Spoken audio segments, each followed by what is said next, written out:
Mesdames, Messieurs, bonjour. Messieurs les présidents, il y a toujours président. Chers amis, chère Caroline, je suis ravi à votre invitation de me trouver devant vous pour cette première édition donc, du Village des actionnaires. Et en tant que président de l'autorité des marchés financiers, je suis bien sûr très sensible à toutes les initiatives qui permettent de renforcer le dialogue et la transparence entre les sociétés cotées d'une part, dont plusieurs sont représentées ici, et leurs actionnaires. Et j'espère donc que cette première édition tiendra en ce domaine toutes ses promesses. Certains d'entre vous le savent sans doute, si je viens tout récemment d'être nommé président de l'autorité des marchés financiers, le 1er août précisément, je connais en fait assez bien la régulation financière et l'AMF puisque j'ai servi pendant pratiquement 12 ans comme secrétaire général, soit de la Commission des opérations de bourse, soit de l'AMF elle-même. Et j'ai donc un certain recul pour essayer de tirer certains enseignements des crises qui ont secoué la finance et la bourse, les marchés financiers depuis les années 2000. Et j'essaierai de vous donner mon analyse et deuxièmement les priorités qui seront ceux du régulateur financier pour les prochains mois dans le domaine des marchés d'actions. Donc, quelles sont les conséquences des trois crises majeures qui ont secoué le monde de la finance, finalement en un laps de temps assez réduit. En une douzaine d'années, nous avons eu la bulle et son éclatement, la crise de 2007 et la crise de 2011. Encore que pour certains, c'est la même crise, hein, mais ce sont deux épisodes quand même très très différents. L'un principalement américain en 2007 avec la crise du marché immobilier américain et celle des subprimes. Et en 2011, c'est plutôt l'articulation entre la dette publique et les bilans des banques qui a relancé une deuxième phase de la crise. Les causes donc de ces crises sont différentes, mais elles ont un effet malheureusement identique, c'est d'avoir induit des variations extrêmement brutales et très décevantes pour les actionnaires sur les marchés financiers qui aujourd'hui sont extrêmement loin d'avoir retrouvé leur point haut. Les investisseurs à qui on demandait d'être patients ont en fait été échaudés et aujourd'hui les particuliers, et c'est le cas nettement en France, ont considérablement réduit la part de leur patrimoine financier qu'ils consacrent aux actions. Et c'est quelque chose qui est tout sauf anodin. Les actions représentaient un peu plus de 10% du patrimoine financier des ménages en 2000 et aujourd'hui elles sont légèrement inférieures à 5%. Donc c'est une chute très nette et qui n'est pas seulement imputable à la variation du prix des titres, hein, mais qui est imputable au choix d'investissement que les uns et les autres font. Donc on a un paradoxe en France très important. On garde et même on a accru un taux d'épargne qui est un des plus élevés au monde. Et pourtant, l'investissement de nos épargnants dans les marchés financiers sont très faibles comparativement à d'autres pays. Et donc on a des particuliers qui retrouvent d'ailleurs une certaine tradition française en épargnant surtout en placement très sûr, en livret bancaire ou en investissant dans la pierre. Et peu de risques sur les marchés financiers. Donc il y a une perte de confiance. Et c'est certainement un des défis, si vous voulez, du régulateur financier et plus largement de tous les acteurs, que ce soit les sociétés qui lèvent de l'argent en bourse, les professionnels qui font de la gestion de l'intermédiation, ou nous-mêmes, d'essayer de tout faire pour ramener la confiance, pour effacer cette image de bourse assez énigmatique qui favoriserait plutôt les professionnels que les particuliers, plutôt les initiés que ceux qui sont de simples investisseurs. Pourtant, je pense que ce serait une erreur d'écarter l'argument que la COB ou l'AMF et beaucoup d'autres économistes ont toujours défendu, à savoir que sur le long terme, le placement en action est un outil très très important de diversification et de sécurisation du patrimoine. Donc je crois qu'il faut prendre conscience qu'aujourd'hui, même si elle est parfaitement compréhensible, hein, je ne veux pas du tout mettre en cause les choix des épargnants, la désaffection à l'égard du marché action est regrettable et que l'allocation de l'épargne, ça c'est un problème pour toutes les autorités publiques, l'allocation de l'épargne n'est pas optimale ni au regard des besoins des ménages, par exemple, en ce qui concerne le financement des retraites, ni aussi, et peut-être même surtout, au regard du financement des entreprises. Tous ceux qui s'intéressent au financement des entreprises savent qu'elles ont besoin de capitaux longs, et donc c'est pas facile de faire des capitaux longs avec une épargne courte, surtout quand on veut diminuer les risques sur les marchés. Donc, j'arrive à un second point de mon intervention. Que peut faire le régulateur financier? Que peut faire en France l'AMF? Que peuvent faire nos collègues, avec qui j'ai des relations très étroites, tant en Europe qu'au niveau international, pour redonner cette confiance aux investisseurs? On le sait, la confiance ne se décrète pas. Il faut essayer de la faire naître patiemment d'un ensemble d'actions qui sont au cœur des missions du régulateur et qui, conduites ensemble, pourraient sur la durée nous permettre d'atteindre cet objectif. Le premier levier pour nous, c'est évidemment la bonne information des investisseurs. Nous sommes très vigilants sur la communication des sociétés cotées et il y a là un certain paradoxe d'ailleurs parce que sincèrement, moi j'ai commencé à m'investir dans la régulation financière vraiment de façon professionnelle et intensive à la fin des années 90. Et je peux vous dire que depuis, l'information financière qui est délivrée par les sociétés est de bien meilleure qualité qu'à cette époque. On avait déjà atteint des progrès, mais aujourd'hui, on a une information qui est abondante dans sa grande majorité des éléments tout à fait exacts et permettant de prendre des décisions. On a plutôt des problèmes en fait, d'accessibilité à cette information, c'est-à-dire que on est face à une information qui est tellement abondante qu'elle paraît réservée aux analystes plus qu'à l'homme ou à la femme de la rue ou à l'investisseur ordinaire. Mais si on a des questions précises sur une société, aujourd'hui, en allant sur le site de cette société ou sur le site du régulateur, on peut avoir des informations extrêmement détaillées. Nous-mêmes, on a une plateforme de renseignement téléphonique destinée directement aux épargnants qui peut les aiguiller. On traite environ 10 000 demandes par an. Nous nous intéressons, c'est le deuxième point aussi évidemment, aux droits des actionnaires. Alors ça c'est un sujet qui est beaucoup plus juridique, qui est également assez complexe. Olivier Poupart-Lafarge, qui est un membre du collège de l'AMF, qui vient lui-même de l'industrie, qui est directeur financier d'un grand groupe, a présider un groupe de travail sur les droits des actionnaires et l'organisation des assemblées générales. Celle-ci est en effet un moment clé de la relation entre d'un côté les actionnaires, petits ou grands, et le management de la société. Nous avons publié des recommandations assez détaillées sur les mesures que les entreprises doivent selon nous mettre en œuvre lors de l'organisation de ces assemblées générales, pour améliorer le dialogue entre actionnaires et émetteurs, pour améliorer le fonctionnement même de l'Assemblée générale et pour organiser le vote des conventions réglementées.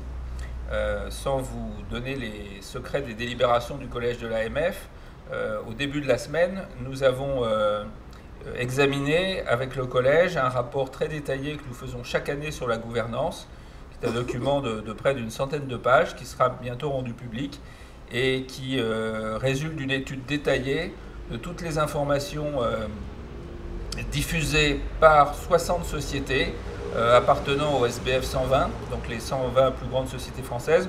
On en a pris en gros la moitié. On a étudié en détail toute une série de points. Je vais vous en épargner la liste, mais qui tiennent au fonctionnement de l'Assemblée générale et à l'information qui est donnée aux actionnaires. Et nous avons fait des recommandations. Et nous pensons que là, on est quand même sur la bonne voie, même si c'est un travail qui est en fait complexe, aride. C'est vrai qu'on ne peut pas demander à tout le monde de lire même ces 100 pages, même si elles sont écrites de façon assez claire. On entre vraiment dans le détail juridique, dans le détail du fonctionnement des sociétés.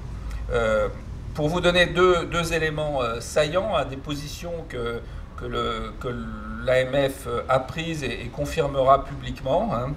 La première, nous intéressons beaucoup au code de gouvernance. Vous savez qu'à la sortie à l'éclatement de la bulle Internet, il y a eu une intervention des pouvoirs publics français, à l'instar de ce qu'ont fait d'ailleurs beaucoup de pays, notamment aux États-Unis, nous avons eu la loi de sécurité financière qui essayait de tirer des premières leçons de la crise. Et cette loi, d'une part, créé l'autorité des marchés financiers, donc renforcer le régulateur, et d'autre part, elle a renoncé à légiférer en détail sur le fonctionnement de la gouvernance des entreprises, mais elle a instamment demandé au patronat, et en particulier à la FEP et au MEDEF, de faire un code de gouvernance. Et il était entendu, le ministre de l'époque était Francis Maire, un grand industriel. Il a dit au patronat, je veux bien effectivement ne pas proposer de législation trop détaillée parce qu'elle serait assez rigide, mais vous devez vous traiter, vous patronat, vous devez traiter un certain nombre de thèmes dans un code et adopter la technique qu'en anglais on appelle le comply or explain, c'est-à-dire soit appliquer ce code, soit expliquer chaque dérogation à ce code. C'est cette solution qui a été retenue. Chaque année, nous faisons, et c'est ce que je vous disais à l'instant, un rapport sur ce code. Et nous pensons que deux choses. D'abord, que ce code, qui a maintenant une dizaine d'années, doit être actualisé. Et que deuxièmement, son mode d'élaboration doit être revu. C'est-à-dire qu'il ne doit pas seulement être le fait de la FEP et du MEDEF, qui ont évidemment d'éminents spécialistes, de très bons jurys sur ces sujets, mais que l'élaboration doit associer les représentants des actionnaires. D'une part, les actionnaires individuels, leurs associations, et d'autre part, les investisseurs professionnels, les gérants, les sociétés, les caisses de retraite, les assureurs. Et donc nous pensons que grâce à ça, on peut avoir un dispositif peut-être un peu plus équilibré qui suscite davantage de confiance. Le deuxième point sur lequel nous avons progressé, c'est sur ce qu'on appelle en anglais le say on pay, c'est-à-dire le débat sur la rémunération. Nous pensons que, selon des modalités à voir, c'est au gouvernement de décider, il serait bon qu'il y ait systématiquement, comme ça existe maintenant dans certains pays, un vote de l'Assemblée générale des actionnaires sur la politique de rémunération suivie pour l'ensemble des membres du conseil d'administration, en particulier les dirigeants exécutifs. Ce vote ne serait pas forcément obligatoire. Enfin, le vote lui-même serait obligatoire, mais ses conséquences ne seraient peut-être pas des instructions au conseil d'administration, plutôt des orientations, parce que sinon on tombe sur des problèmes juridiques assez complexes, mais on aurait quand même une délibération de l'Assemblée générale qui orienterait pour l'avenir les dispositifs de rémunération à l'égard des dirigeants, et vous savez qu'il y a beaucoup de discussions là-dessus. Alors ces points sont en cours, hein, puisque actuellement la Direction générale du Trésor, à la demande de Pierre Moscovici et du gouvernement, a engagé une consultation sur cet élément de la rémunération, puisqu'elle souhaite ajuster le dispositif français. Il y a également des discussions au niveau européen. Donc moi, je vous donne l'orientation du régulateur. La question m'avait été posée d'ailleurs lorsque je suis passé devant la commission des finances du Parlement pour qu'il se prononce sur ma nomination en tant que président. Et il m'avait été demandé si j'étais favorable au say on pay. Donc non seulement moi j'y suis favorable, mais l'AMF y sera favorable et on verra quelle modalité choisira le gouvernement, mais je pense qu'il devrait y avoir des améliorations dans ce sens. Donc information financière meilleure, plus grande association des actionnaires au contrôle de la politique suivie par les dirigeants. Troisième point, sur lequel je serai rapide, hein, c'est la sanction des comportements répréhensibles. Donc moi je revendique pour l'AMF l'étiquette de gendarme des marchés. Elle ne me fait pas peur, je ne la crois pas ringarde. Je pense qu'il faut savoir, dans le respect des règles de droit, hein, frapper vite et fort lorsqu'il y a des dérapages. Et malheureusement, même si notre place n'est pas particulièrement sujette aux dérapages financiers, nous avons quand même connu nos propres dérapages et nous ne devons pas hésiter à sanctionner. Et je peux vous dire, travaillant sur ce sujet depuis une quinzaine d'années, que je crois que nous n'avons jamais eu au sein du régulateur une organisation et des procédures, c'est un sujet qui est très très compliqué au plan du droit, aussi efficace en la matière. Ça ne veut pas dire que nous verrons tout, hein. Il y a toujours des gens qui arrivent à franchir les feux rouges sans que personne ne les voie, mais ça sera de plus en plus difficile et de plus en plus risqué, et je pense que c'est une manière aussi de rendre confiance. Nous avons aussi, dans cette politique répressive, l'idée de dimensionner la sanction aux efforts faits aussi pour réparer à l'endroit des actionnaires. Hein. C'est-à-dire que les acteurs financiers ou les entreprises qui ont commis des erreurs. Si pendant la durée de l'enquête ou pendant la procédure, elles vont au-devant des épargnants qui ont été concernés, nous en tiendrons compte. Ça ne veut pas dire qu'elles échapperont à la sanction, mais on peut en tenir compte, comme ça se fait dans les pays anglo-saxons, pour dimensionner la sanction. Et c'est donc une incitation assez forte, non seulement à ne pas faire d'erreur, mais à les réparer. Donc voilà ce que je voulais vous dire au début de cette journée. Je voudrais terminer sur deux idées qui me sont vraiment très très chères. Vous savez que pendant 3 ans, j'ai été médiateur du crédit et président de l'Observatoire du financement des entreprises. Donc je suis extrêmement préoccupé par le risque de déséquilibre du système de financement de nos entreprises. Non seulement ce que j'ai dit tout à l'heure, mais le fait que globalement aujourd'hui, nous avons des entreprises qui sont très principalement, pour l'écrasante majorité d'entre elles, toutes celles qui sont de taille moyenne ou de taille intermédiaire, sont financées presque entièrement par le crédit. Et sans détailler les choses, ce crédit va rester présent, mais va en termes relatifs plutôt stagner, voire diminuer, compte tenu des réformes qui ont lieu dans le système bancaire international. Donc il est impératif de trouver des relais et d'avoir des relais de financement qui permettent aux banques de céder une partie des risques qu'elles ont prises lorsqu'elles ont accordé des prêts, ou à d'autres intervenants, des prêteurs obligataires, des assureurs, de prendre directement des risques sur le bilan des entreprises. J'ai été très intéressé en venant ici, j'ai eu le temps de lire un article des Échos qui dit que le président de la République aurait fait une déclaration hier, je n'ai pas assisté, en faveur d'une réforme du PEA qui favoriserait l'investissement en actions dans les PME. Bon, je pense que c'est une mesure qui va dans le bon sens, je n'en connais pas le détail. La deuxième direction, c'est, là aussi c'est une œuvre de longue haleine, c'est obtenir un fonctionnement plus clair des marchés. Non seulement qu'ils donnent plus confiance, mais qu'ils fonctionnent de façon plus claire.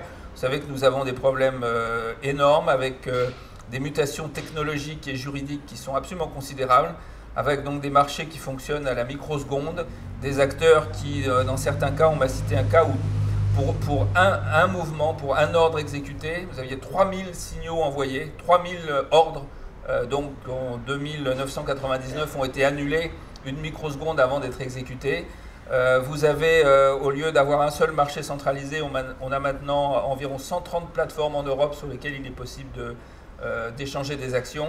Donc nous devons absolument discipliner tout cela, garder ce qu'il y a de bon dans la technologie, mais assurer un fonctionnement beaucoup plus transparent, beaucoup plus sûr. Je pense qu'on est allé trop loin dans la volonté d'essayer à tout prix de diminuer les coûts et d'accroître la rapidité des transactions. Je pense qu'il vaut beaucoup mieux donner confiance aux investisseurs, permettre aux entreprises d'avoir des engagements raisonnables à moyen terme de créer de la valeur, plutôt que de chercher à échanger à la microseconde près. Mais c'est une conviction personnelle. Voilà quelques directions que je voulais formuler devant vous au moment où vous allez ensemble réfléchir à la manière d'utiliser votre épargne et à visiter les différents stands qui vous parlent d'épargne et d'investissement dans certaines entreprises. Je vous remercie de votre attention.